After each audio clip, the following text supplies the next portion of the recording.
1975년 그 당시에 우리나라는 매우 가난했습니다. 지금 젊은 사람들은 도저히 상상할 수 없을 정도로 가난했습니다. 대구 역전에는 지게꾼들이 짐을 나르기 위해 기차에서 내리는 손님들을 기다리고 있었습니다. 다음은 어느 지게꾼 아내의 가슴 아픈 이야기를 소개합니다. 그 여인은 몸이 아파서 항상 누워 있어야만 했습니다. 남편이 하루 종일 지게벌이로 몇 푼 벌면 약국에 가서 아내가 먹을 약을 사고 남은 돈으로 쌀이나 라면을 사오면 저녁을 먹을 수 있었고 한 푼도 벌지 못하면 때로는 굶어야 했습니다. 그 여인은 가만히 생각해 보았습니다. 자기 때문에 남편이 허리 한 번 펴지 못하고 가난에서 벗어날 수 없는 처지를 생각하고 너무나 미안했습니다. 차라리 자기가 죽고 나면 건강한 다른 여자를 만나 가난에서 벗어나리라 생각했습니다. 대구에는 성당못이라는 작은 호수가 있습니다. 그 당시의 성당못은 지금보다 2배 정도는 더 넓었습니다. 그녀는 그 성당못에 빠져 죽으려고 생각했습니다. 그런데 자기 옆에는 자기가 낳은 자식이 젖먹이를 비롯하여 둘이나 있었습니다. 자기가 죽고 나면 어린 것들이 걱정이었습니다. 그래서 어린 자식들과 함께 동반 자살을 하기로 마음먹었습니다. 1975년 어느 날 밤에 그 여인은 2 아이를 품에 안고 남편 몰래 성당못에 뛰어들었습니다. 그 여인이 허우적거리는 동안 사람들이 알고 그 여인을 건져냈습니다. 그 여인은 겨우 목숨을 건졌습니다. 그러나 함께 성당못으로 들어간 2 아이는 이미 죽은 뒤였습니다.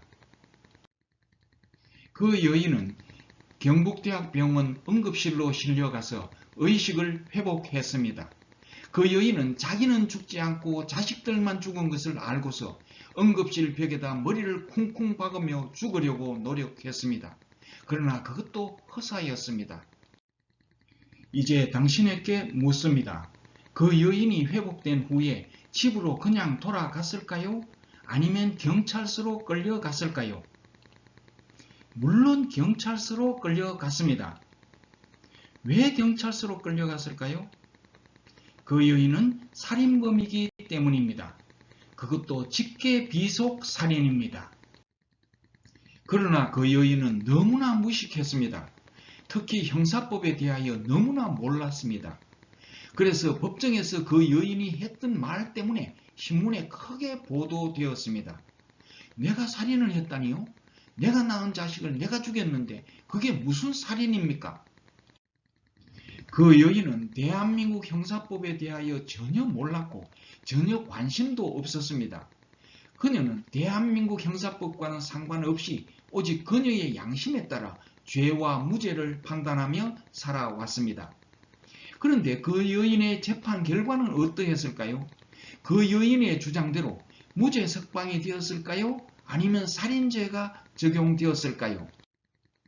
대한민국에서 일어나는 모든 형사사건은 대한민국 법정에서 재판을 합니다. 대한민국 법정에서는 판사가 대한민국 형사법에 따라 재판을 합니다. 결코 피고의 양심이나 피고의 주장에 따라 재판하지는 않습니다. 그러므로 그녀는 살인죄에 적용되어 구속되었습니다. 그 여인은 너무나 착하고 순진했으나 너무나 무식했습니다. 너무나 무식했기 때문에 그녀는 도저히 용서받을 수 없는 죄인이 되었습니다. 그런데 당신도 그 여인과 똑같은 재판을 받아야 한다는 사실을 아십니까? 성경에 의하면 당신도 그 여인처럼 아무리 착하고 아무리 순진할지라도 도저히 용서받을 수 없는 죄인입니다. 당신은 다른 사람을 미워해 본 적이 있습니까? 성경에는 이렇게 기록되어 있습니다.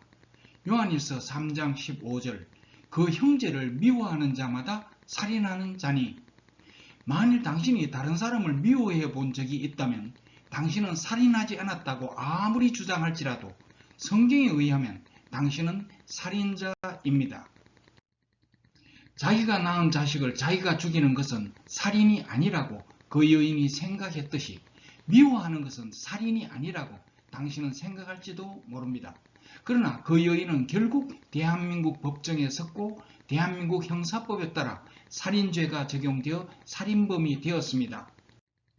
이와 마찬가지로 당신은 언젠가 한 번은 이 세상을 반드시 떠나야 합니다. 그리고 당신이 믿든 말든 당신은 재판을 받는다고 성경에 기록되어 있습니다. 히브리서 9장 27절에는 이렇게 기록되어 있습니다. 한 번 죽는 것은 사람에게 정하신 것이요 그 후에는 심판이 있으리니. 하나님은 결코 당신의 생각대로 재판하지 않습니다. 대한민국 판사는 대한민국 형사법에 따라 그 여인을 재판했듯이 하나님은 성경에 따라 당신을 재판하십니다. 성경에 의하면 당신은 분명히 살인자입니다. 요한계시록 21장 8절에는 이렇게 기록되어 있습니다.